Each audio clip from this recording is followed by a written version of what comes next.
விளக்கப்பாடு இருக்கு. அதாவது தமிழ் தேசம் சுயநிர்ணய உரிமையின் அடிப்படையிலே நாங்கள் எங்களுடைய எதிர்காலத்தை நிர்ணயிக்கணும் என்பதிலே எந்த ஒரு மாற்று கருத்தும் கிடையாது. அந்த சுயநிர்ணய உரிமை என்ற உரிமையை அனுபவிக்கின்ற நடைமுறைகள் சம்பந்தமாக தான் நினைக்கிறேன் இன்றைக்கு நாங்கள் விவாதித்து கொண்டிருக்கின்றோம். வேலன் சுவாமிகள் அவர்களும் சிவாஜி அண்ணன் அவர்களும் கூறுகின்ற விடயம், நாங்கள் சிங்கள தேசம் இதுவரைக்கும்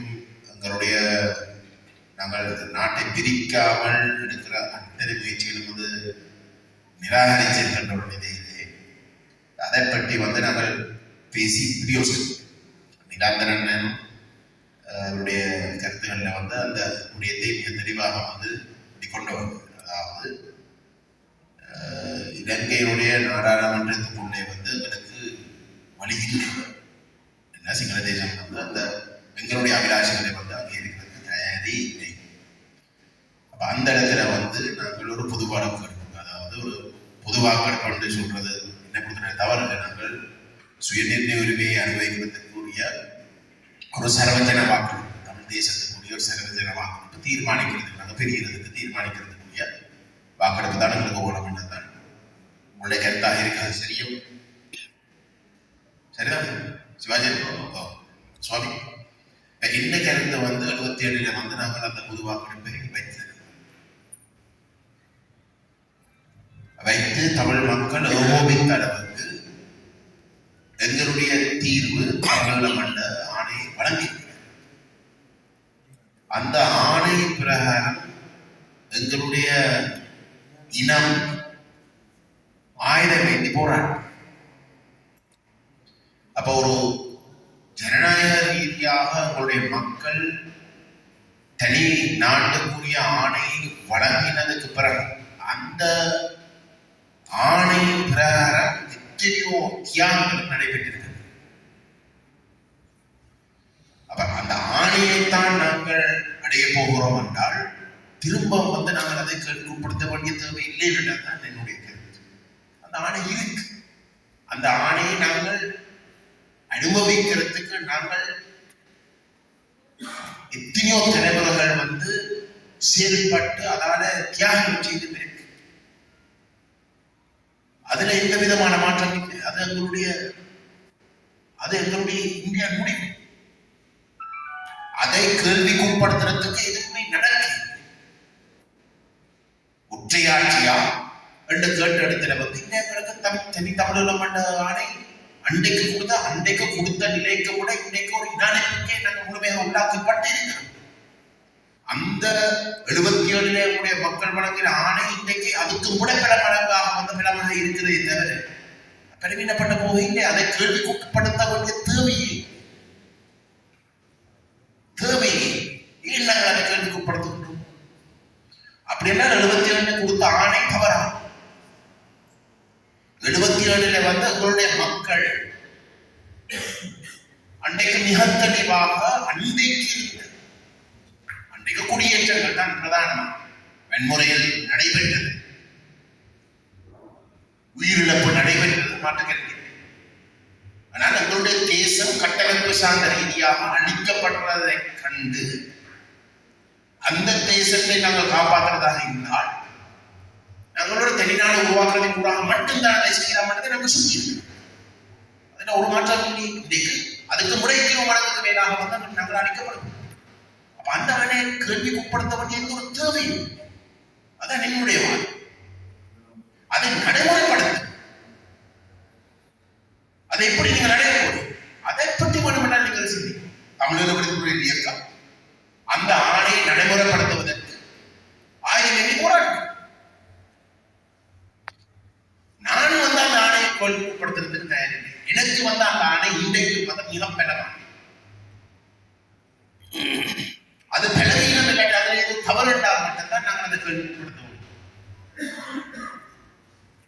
சரிதானே? அப்ப என்னை பொறுத்தவரையிலே அதை நடைமுறைப்படுத்துறது பற்றி நாங்கள் உண்மையிலே இங்கே பேச யோசனை இல்லை. தனித்தமிழர்கள் மட்டும்தான் எங்களுடைய முடிவாக இருக்க போகின்றால் இங்க பேசி யோசனை நாங்கள் அதை நடைமுறைப்படுத்துறதை பற்றி தான் பார்க்கிறோம். ஆனால் நாங்கள் அதை ஏதோ ஒரு வகையில திரும்ப நாங்கள் எங்களோட மக்கள பூர்வமாக இருக்கிறோம். தனித்தமிழீழம் என்ற விஷயத்தை மீள்பரிசீலனை செய்கிறது. என்னடா ஒற்றையாட்சியா தமிழீழ வாழ்ந்தது தமிழீழம் அது தெளிவு. அதுல எந்த விதமான மாற்றத்திற்கு இருக்க முடியாது. ஆனால் நாங்கள் அதை திரும்ப நாங்கள் மக்களிட பூர்வமாக இருந்தால், என்னை பொறுத்தவரையிலே நாங்கள் போறதாக இருந்தால் அது போறது தமிழ் தேசத்துடைய அரசியல் அபிலாஷங்களை பூர்த்தி செய்யக்கூடிய ஒரு நிலைமை உருவாகி நாட்டை பிரிக்காமல் உருவாகிற இடத்துல மட்டும்தான் நாங்கள் திரும்ப வந்து அந்த தமிழகத்துக்கு கிடைச்ச ஆணையை மீள்பரிசீலனை செய்கிறதுக்கு நாங்கள் அந்த மக்கள் திரும்பி போவோம். எந்த ஒரு தேவையும் இல்லை, எந்த ஒரு தேவையும் இல்லை. ஆனால் இன்றைக்கு எல்லாரும் சொன்னதை கூட இன்றைக்கும் தமிழ் மக்கள் தனி தமிழீழம் என்ற அந்த முடிவுல இறுக்கமாக அவருடைய மட்டும் இருக்கிறது இல்லை. உங்களோட அரசியல் இன்றைக்கு கூட சிங்களவர்களோட சேர்ந்து அவர்களுக்கு வந்து அந்த இந்த நாட்டை பிரிக்காமல் நாங்கள் சேர்ந்து வாழ்வதற்கு வந்து நாங்கள் இன்றைக்கு ஒரு கடைசி சந்தர்ப்பமாக நாங்கள் ஒரு முயற்சியை செய்கிறோம். இதையும் நீங்கள் நிராகரித்தீர்களாக இருந்தால் நாங்கள் எங்களுடைய அந்த எடுத்த முடிவிலே முடிவாகத்தான் இருக்கும் என்றதைத்தான் நாங்கள் சொல்ல முடியாது. நாங்கள் அதை கேள்விக்கு உட்படுத்துற வகையிலே தயவு செய்து நாங்கள் செயல்படக்கூடாது என்னுடைய தாழ்மையான. ஆனால் ஒரு பொது வாக்கெடுப்பு தேவை. எப்ப நிச்சயமாக நாங்கள் முன்வைக்கின்ற நாட்டை பிரிக்காத தமிழ் தேசத்துடைய சுயநிர்ணய உரிமையை, தமிழ் தேசத்துடைய தனிப்பமான உரிமையையும் அங்கீகரிக்கின்ற ஒரு தீர்வை சிங்கள தேசம் ஏற்றுக்கொள்றதுக்கு தயாரான இடத்திலே அதுக்கு கூட மக்கள் ஆணையம் தேர்தலில் வாக்களிச்சிருக்கிறதை தவிர குறிப்பாக அந்த தீர்வு சம்பந்தமாக மக்கள் ஆணையம் கொடுத்திருக்கிறவங்க தனி நாடு. அந்த இடத்துல வந்து நாங்கள் எங்களுடைய மக்களிடம் வந்து அந்த ஆணையம் கேட்டியாக வேண்டும். எங்களை ஏற்கனவே வழங்கி இருக்கிற தனித்தமிழ் எழுத்துக்கூடிய ஆணையோடு நீங்கள் தொடர்ந்து நிற்க போகிறீர்களா, அல்லது தமிழ் மக்களுடைய அரசியல் அபிலாஷையை முழுமையாக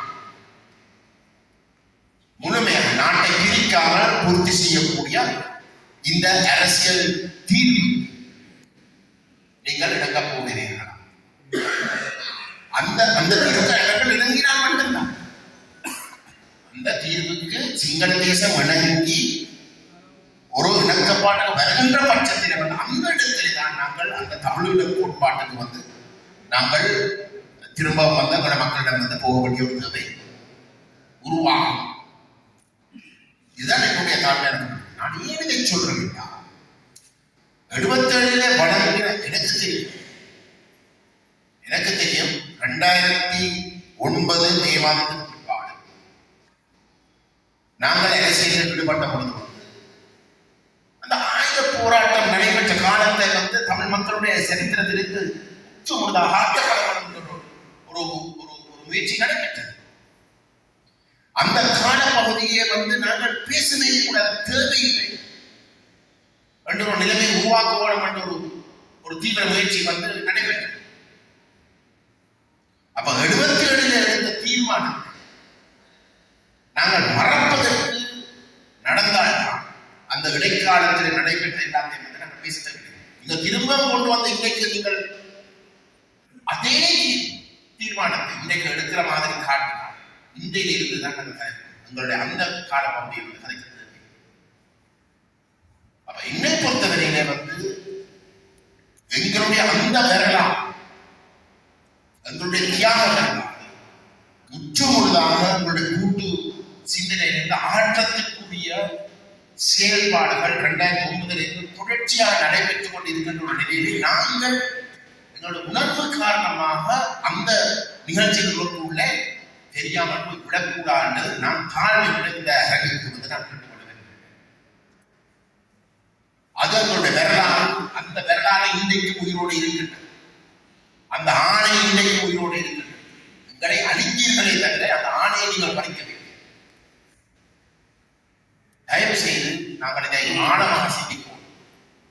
நாங்களாகவே அந்த 77 ஆணையை திரும்ப நாங்கள் அதே விஷயத்தை தான் அதைத்தான் நாங்கள் நாங்கள் இன்றைக்கு தமிழ் தேசத்துடைய அரசியல் அபிலாஷங்களை நாட்டை பிரிக்காமல் பெறுவதற்குரிய முயற்சியை செய்து அதில் சாதிச்சதுக்கு பிறகு நாங்கள் அந்த ஆணைக்கு திரும்ப போகாவிட்டால் 77 அதே தான் நாங்கள் திருப்பி செய்யணும். 77 ஏதோ ஒரு முறை இல்லாட்டி நாங்கள் அதை கொடுத்த வேண்டியது நாங்களாகவே எங்களுடைய அந்த மிக முக்கியமான தியாக வரலாற்றை நாங்கள் அளிக்கிறதுக்கு துணை போகலாம் தான் இருக்கு. என்னுடைய தாழ்மையான வேண்டுகோள், நீங்கள் தயவு செய்து அதை ஆழமாக சிந்திக்கணும். பொது வாக்கெடுப்பு என்ற விஷயத்துக்கு நாங்கள் முரணாக இருக்க முடியாது. அது எங்களுடைய மக்களுடைய உரிமை. எங்களுடைய மக்களுடைய ஆணையை நாங்கள் ஒரு நாளும் அவர்களுடைய அனுமதி இல்லாமல் மாற்ற முடியாது. அது இதுவாக நாளைக்கு சில வழியில சமஸ்திக்கு இடங்கை போட்டு வந்த ஒரு கிரியாட்சி என்று சொன்னாலும் அது கடவுளை அப்படி ஒரு நாள் வரக்கூடாது நான் வேண்டேன். ஆனால் அது அந்த முடிவை நம்ம நினைக்கிறோம். அந்த ஆபத்து தான் இன்னைக்கு இருக்கு. நாங்கள் இன்றைக்கு இந்த ஐக்கிய ராஜ்ய விஷயத்தை எங்களோட மக்களின் அந்த பட்டு மோசமான ஆவணத்தை நிராகரித்து அதை கட்டாயம் நிராகரிப்போம் என்று எங்களோட மக்களுக்கு சொல்லாமல் அதை தெளிவுபடுத்தாமல் அதற்கு மாற்றாக நாட்டை பிரிக்காமல் செய்ய வேண்டிய ஒரு யோசனை முன்வைக்காமல் நாங்கள் இருந்தோமாக இருந்தால் அந்த முடிவு தான் நடக்கும். தயவு செய்து அதுக்கு துணை போக பொது வாக்கெடுப்பு விஷயத்திலே சர்வஜன வாக்கெடுப்பு விஷயத்திலே மக்களுடைய விருப்பம் தமிழா அல்லது வேறு எதுவாக நாங்கள் கேட்க போறமாக இருந்தால் இந்த பின்னணியில் மட்டும்தான் நாங்கள் கேட்போம். அதான் என்னுடைய தாழ்மையான